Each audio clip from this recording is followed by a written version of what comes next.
আরজিকর কাণ্ডের আবহের মধ্যে এবারে জঙ্গিপুরের তৃণমূল বিধায়কের হোস্টেল থেকে উদ্ধার হল মালদার ফার্মাসি ছাত্রের মৃতদেহ। Zakir Hossain institute of pharmacy কলেজের প্রথম বর্ষের ছাত্র ছিল তৌহিদ করিম। চলতি মাসে 13 তারিখ রাত্রে এই কলেজের হোস্টেল থেকে উদ্ধার হয় তৌহিদের নিথর দেহ।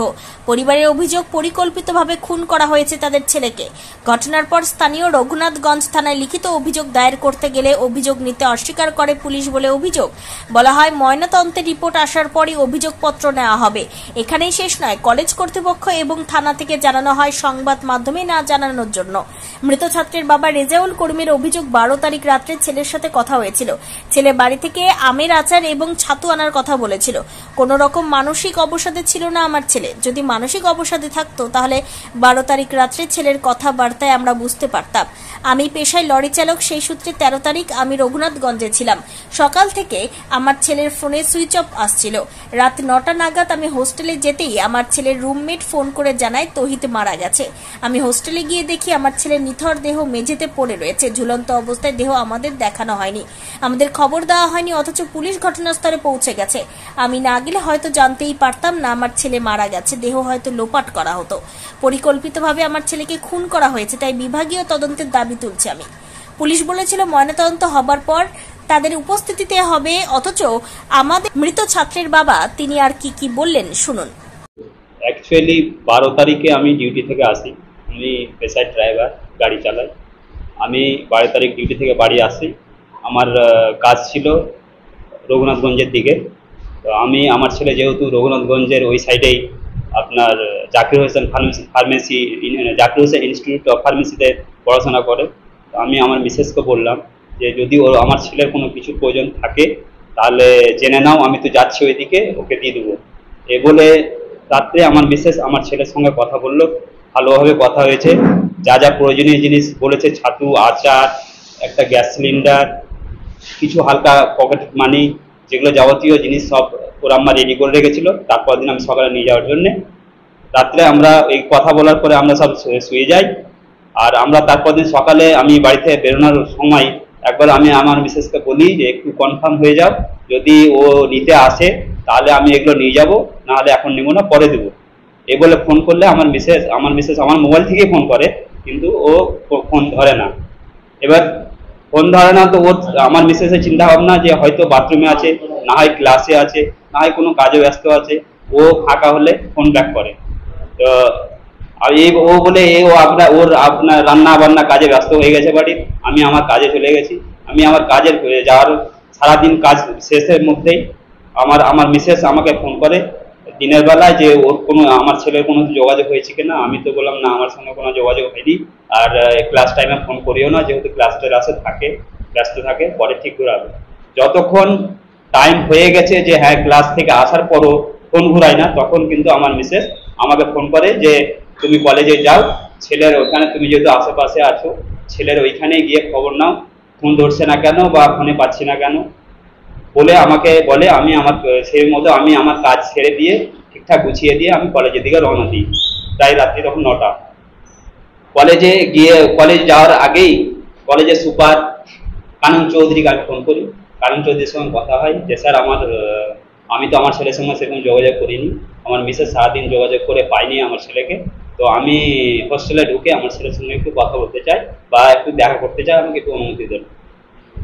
উনি আমাকে অনুমতি দিয়েছেন। কলেজে ঢুকেছি জাস্ট আমি কলেজে গেটে পা দিয়েছি, ততক্ষণ আমার মিসেস আমাকে আবার ফোন করছে যে আমার ছেলে মারা গেছে।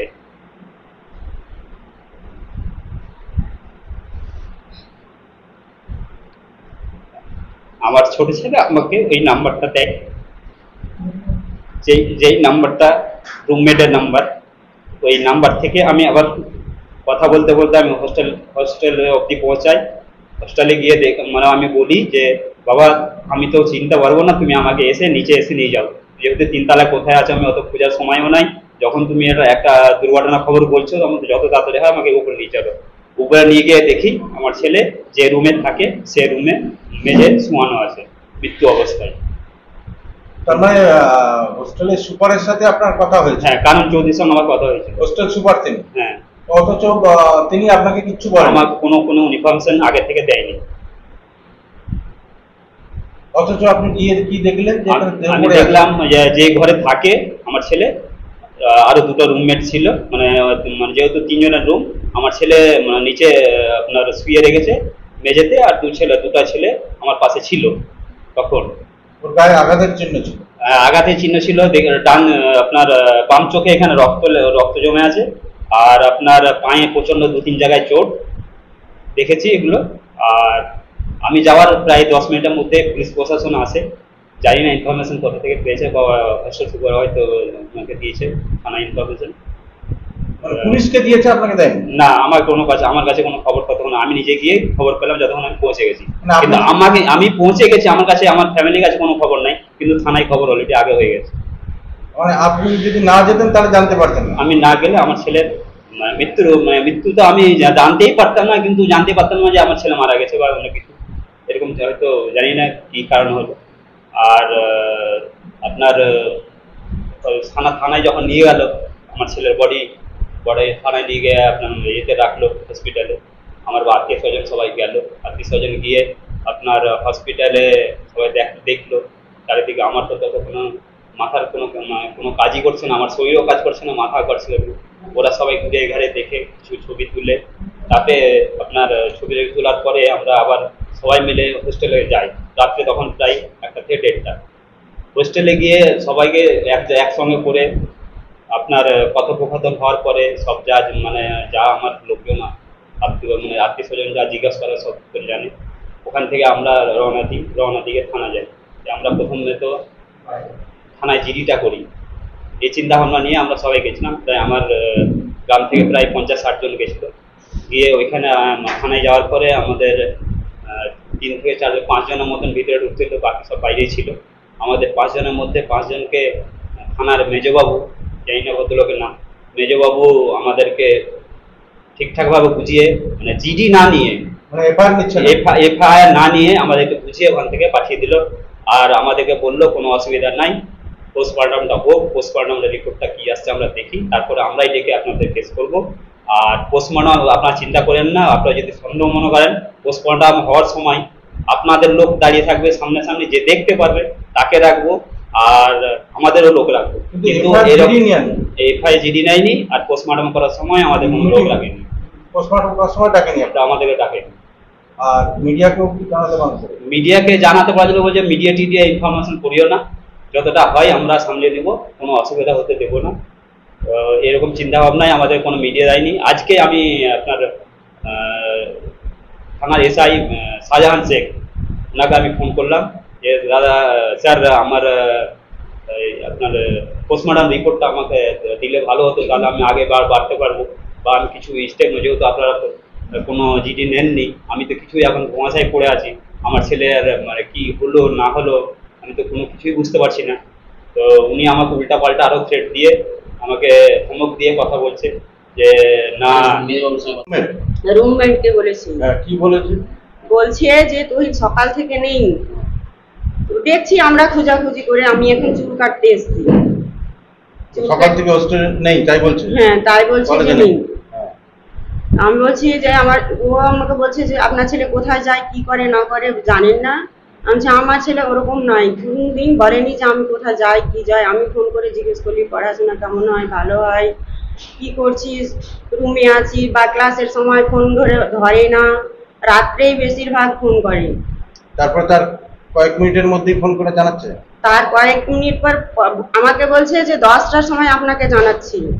10টা থেকে কোন কথা, 2 মিনিটও হয়নি বলছে যে আপনার ছেলে নাই দুনিয়াতে। আপনারা কি মনে করছেন, এটা সুইসাইড করেছে? সুইসাইড করেনি, ওরা মেরে ফেলেছে। খুন করেছে? খুন করেছে। আমার ছেলে ওই ধরনের ছেলে নাই, আমার ছেলে খুব সুন্দর ছেলে, আমার কথা মতো চলে, ওর বাবার কথা মতো চলে, যেটা বলবো সেটাই শুনে। কোনদিন ভাবিনি যে আমার ছেলে সুইসাইড করতে পারে। দেহ দেখতে দিচ্ছিল না? না, ওর বাবাকে দেখতে ঘরটাতে ঢুকতেই দেয়নি, যে কোন জায়গাটাতে ফাঁসি লেগেছে বলছে তো দেখতে তো দিবে, আর ঝুলান্ত দিয়ে ওকে নামাইতে গিয়ে বলেছে আমি যাব আমার ছেলেকে দেখতে, আমি নামাবো, ওর বাবা নামাবে, ও কেন নামাবে? কারা করেছে অনুমান করছেন? ওই রুমমেট করেছে, মানে ওখানে কলেজেই খুন হয়েছে? কলেজেই হয়েছে, হোস্টেলের মধ্যে? হোস্টেলের মধ্যে 3 তলার উপরে হয়েছে। ওকে ওখানেই খুন করা হয়েছে? ওখানেই খুন করা মানে হয়েছে। কলেজের সবাই জানে? তার মানে জানি, বলছেন না? সবাই জানি। ওর গায়ে তো চোট আছে, আঘাতের চিহ্ন আছে তো। পায়ে মেরেছে, চোখের কোনায় মেরেছে। চোখ দিয়ে রক্ত বেরিয়েছে? বের হয়েছে। কোথা থেকে? চোখ থেকে, পায়ে থেকে, চোখ থেকে। বিভিন্ন জায়গায় মেরেছিল? পায়ে মেরেছে। তো ওকে ওকে মানে দেহটা দেখতে দিচ্ছিল না বাবাকে? তাই না, দেখতে দিচ্ছিল না। অনেকক্ষণ দাঁড় করিয়ে রেখেছিল? অনেকক্ষণ দাঁড় করা কি, মানে ঢুকতে দেয়নি? তাড়াতাড়ি করে বের করে দিল তো স্কুল থেকে, কলেজ থেকে। আপনারা থানায় জানিয়েছিলেন? থানাতে কিছু? থানাতে জানিয়েছে, থানায় এফআইআর নাইনি। কি বলছে? বলছে পোস্টমর্টমের পর নিব। তারপরে কি মিডিয়াকেও জানাতে বারণ করছে নাকি? ওরাকেও জানাইতে মানা করেছে। কি বলেছে? না, ওরাকে জানাতে হবে না। তাদেরকে? মিডিয়ারা। মিডিয়াকেও জানাতে বারণ করছে? হ্যাঁ। আর এফআইআরও নিচ্ছে না? এফআইআর নিচ্ছে না। মিডিয়াকে কে জানতে বারণ করছে? পুলিশ? কলেজ কর্তৃপক্ষ। কলেজ কর্তৃপক্ষ? পুলিশও বলেছে? পুলিশও বলেছে। হ্যাঁ, পুলিশও বলেছে। কোন থানা? হ্যাঁ, রঘুনাথগঞ্জ রঘুনাথগঞ্জ থানা। এর মধ্যেই বললো ওরা রুম, যে রুমটা বাইকর বেডরুম, তার পাশের রুমের কথা বলা হয়েছে যে সেখানে হয়েছিল, কিন্তু দেহ আমরা ফাঁসি ঝোলা অবস্থা দেখতে পাইনি, বা আমাদের কেউ দাদা যে গিয়েছে বা ছেলের বাবা যে গিয়েছে যে দেখবে সেটাও দেখতে পাইনি। ওরা নামিয়ে নিয়েছে, ওর যেটা বেডরুম সেখানে শুয়ে রাখা হয়েছিল। পাশের ঘরটা কার? পাশের ঘরটা ওরা বলছে আড্ডা দেওয়ার ঘর, মানে ওখানে যারা থাকে ছাত্ররা বা কেউ আসলে ওখানে আড্ডা দেয়। সেই আড্ডা দেওয়ার রুমে যদি হয় এরকম ঘটনা, আর 12 ঘন্টা 13 ঘন্টা ধরে নিখোঁজ, তার কোনো খোঁজ খবর নেই। মানে যে ঘরটাতে ওরা বলছে ফাঁসিতে ঝুলেছিল, ঝুলন্ত অবস্থায় পাওয়া গেছে, সেটা আড্ডা দেওয়ার ঘর? মানে ওখানে কি সব স্টুডেন্টরা থাকে? সব স্টুডেন্টরা আড্ডা দেয়, সময় অসময়ে গিয়ে আড্ডা দেয়, কিন্তু 12-14 ঘন্টা হয়ে গেল কেউ আড্ডা দিতেও যায়নি, তার কোনো খোঁজও হয়নি গোটা দিন ধরে। পরে যখন দাদা যাচ্ছে সেই মুহূর্তে বলা হচ্ছে, খবর দেওয়া হচ্ছে যে আপনার ছেলে নেই, পৃথিবীতে সুইসাইড করে মারা গেছে।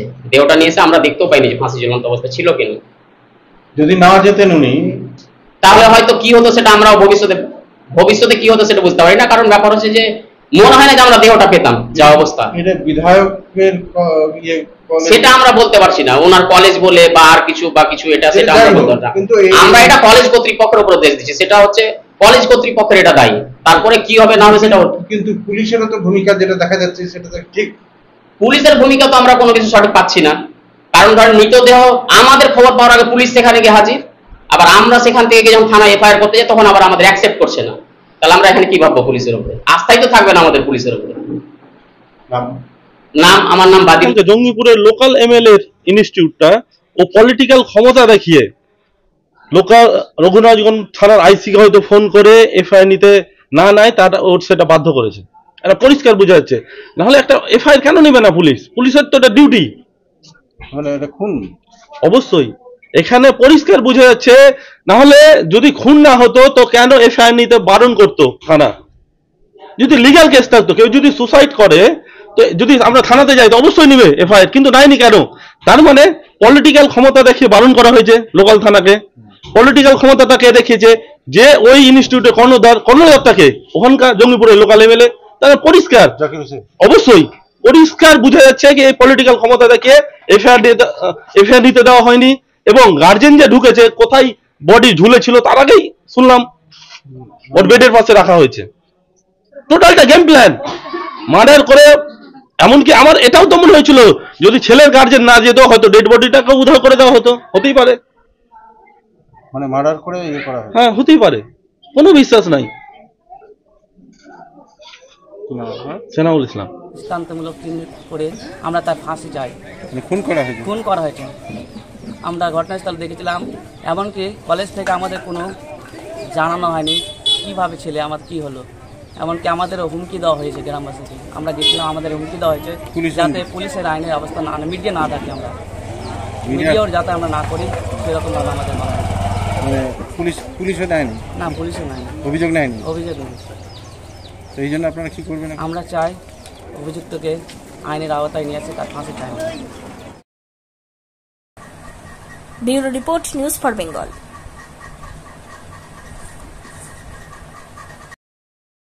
This channel does not promote or encourage any illegal activities. All contents provided by this channel is meant for educational purpose only.